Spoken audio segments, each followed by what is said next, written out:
안녕하세요. 국쌤입니다. 오늘은 68번째로 의전원과 로스쿨에 대해 말씀드릴까 합니다. 두 기관의 설립 목표는 다양한 전문성을 지닌 인재 양성으로 거의 같습니다. 그런데 10년이 지난 지금 의전원은 27개 학교 중에서 단 2곳을 빼고는 다 폐지된다니 사실상 의전원 정책은 실패했다. 이렇게 봐야 하는 것이죠. 또 2017년에 로스쿨을 설립했다고 사법고시를 폐지했습니다. 학기당 약 1,000만 원의 학비가 힘든 실력자들의 기회를 박탈해서 기득권 자녀들에게 그 기회를 준 게 아닐까 하는 생각을 하게 됩니다. 다양한 전문성을 진정으로 존중한다면 로스쿨이 아닌 다른 실력자들에게도 우리나라에 있어 왔던 사법고시의 응시 기회를 줘야 공정하지 않을까요? 사신앙인이 문제라고 한다면 응시 횟수를 제한하면 되죠. 3년간의 아주 짧은 법학 공부에 사법연수원의 수료도 거치지 않고 로스쿨 출신들이 인맥과 배경으로 대형 로펌에 들어가는 이야기를 듣거나 보면서 인생을 걸고 사시 공부를 했던 선배들에 비해 실력이 부족할 거라는 걱정을 하게 되죠. 학기당 18학점을 이수한다는 거예요. 그런데 작년과 올해 2년간의 비대면 수업이 이루어진다면 아니 그래도 부족한 로스쿨 학생의 공부에 장차 이것은 문제가 될 수 있겠다. 그런 염려도 하게 되는 거죠. 로스쿨 나와서 변호사 시험에 합격한 사람 중에 대형 로펌 관한 요 절차가 투명하지 않다는 거예요. 공개 안 했잖아요. 성적 공개 안 한 게 위원회라고 해서 판사의 명한 36명인가? 기준이 공개가 안 돼 있어요. 법률이 워낙 양이 방대해가지고요. 법대 4년 동안 법을 공부하고 또 합격하고 나서 사법연수원 2년 다니고 그 시험도 엄청나게 어렵게 보거든요. 이 로스쿨에서는 18학점까지. 줄었네. 예, 그렇습니다. 이 로스쿨은 용의 자식이 용이 되는 제도예요. 코로나 때문에 상대적으로 점수를 많이 줬습니다. 제가 지금까지 본 학생들 성적 중에서 제일 높았습니다. 무슨 말이냐면 대부분이 다 A 학점을 받고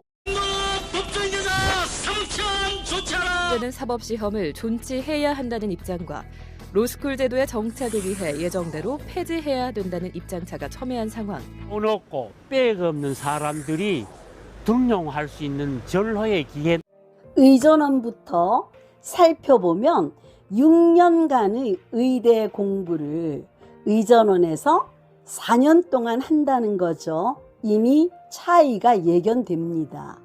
더구나 요즘의 의대생들은 옛날과 달리 인턴이나 레지던트의 수련 과정을 너무 힘들어해서 중도 탈락자가 늘고 있다는 보도가 있습니다. 그런데 부모가 원해서 입학한 의전원 출신들은 훨씬 중도 포기자가 많다는 거죠. 누차 말씀드렸듯이 저는 대학이 서류로 입시를 선발하는 과정은 공정하지 않다. 늘 그렇게 생각합니다. 그런데 의전원이나 로스쿨이 시험을 봅니다. 시험을 보지만 스펙과 자소서, 면접이 당락에 영향을 준다는 거예요.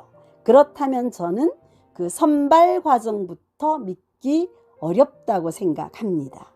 한국의 대학 풍토는 스펙으로 우수 인재를 가려낼 전문 역량이 부족하다. 그래서 전문 인재를 선발하는 제도는 아직 시기상조다. 이렇게 생각하는 거죠. 대학의 수시도 믿기 어려워 깜깜이 전형이라고 하는데 무슨 의전원과 로스쿨이라는 말을 꺼낼 수 있겠어요. 그래서 합격을 해도 실력이 부족하지 않나 하는 우려가 있는 거죠. 의전원은 그나마 실패해서 다행이다 이렇게 생각합니다. 이렇게 10년도 못 갈 정책을 왜 만들었는지 정말 묻고 싶어집니다. 의학전문대학원, 이른바 의전원은 4년제 대학을 졸업한 학생이 지원해 4년 동안 의학을 새로 배우고 졸업하는 의학과 전혀 관련이 없는 학부 전공자도 의치학교육 입문검사인 미트 시험을 치르고 의전원에 입학하면 의사가 될 수 있게 된 겁니다. 정착해보지도 못한 채 10년 만에 좌초위기에 처했습니다. 대학들이 의전원을 정착시킬 의지가 없었는데도 교육부는 정책을 밀어붙이기 위해 일시적인 혜택을 내세웠습니다. 로스쿨 이전에 모든 인연을 끊고 방에 틀어박혀서 사시 공부에만 보냈던 인고의 세월로 다져진 우리 한국의 법치, 그 인재들이 오늘에 기여한 노력을 우리는 인정해야 합니다. 그런데 3년 만의 법학 공부로 판검사 임용시험을 치고 법원의 일정 기간 근무를 하고 법관이 되는 로스쿨에 대한 저의 신뢰는 크지 않습니다. 그러니 다시 사법고시를 부활해서 로스쿨 학비가 감당하기 어려웠던 우수 인재들에게 반드시 그 길을 열어줘야 한다고 생각합니다.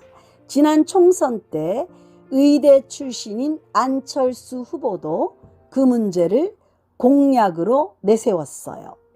그러니 사명감이 요구되고 무엇보다 깊은 실력이 요구되는 의사, 법관, 이런 주요 교육 정책에 대해서 다각적인 고민 없이 함부로 손을 대게 되면 국가적 손실이 매우 심각하다고 생각합니다. 검사 임용이 요새 시험을 한번 보고 뽑는다는 소문이 있던 인재 등용이 객관적 기준에서 잘 선발됐을 때 그 나라 흥했어요. 음서제도 이런 거 하다가 다 망했어요. 사법시험 대한민국에서 공정한 시험이 어디 있었습니까? 모두가 신뢰했잖아요. 모두한테 그런 기회를 주자고요. 마지막으로 자소서랑 면접이 있습니다. 합격할 수 있었던 것의 8할은 자소서랑 면접 때문이었다고 생각을 하거든요. 결국은 스토리텔링입니다. 학년 1학기에는 입학금이 있기 때문에 1,000만 원 조금 넘는다고, 그 다음부터는 한 학기에 900만 원 정도? 이제 로스쿨 들어가는 사람들 보면 쉽게 변호사가 되고, 이미 법제화된 로스쿨의 문제는 사법고시의 부활로 정말 실력 있는 법관을 발굴해서 보완을 해야 미래의 한국 법치가 안정될 수 있다는 말씀을 꼭 드리고 싶었습니다. 끝까지 들어주셔서 감사하고 다음에 만나기 바랍니다.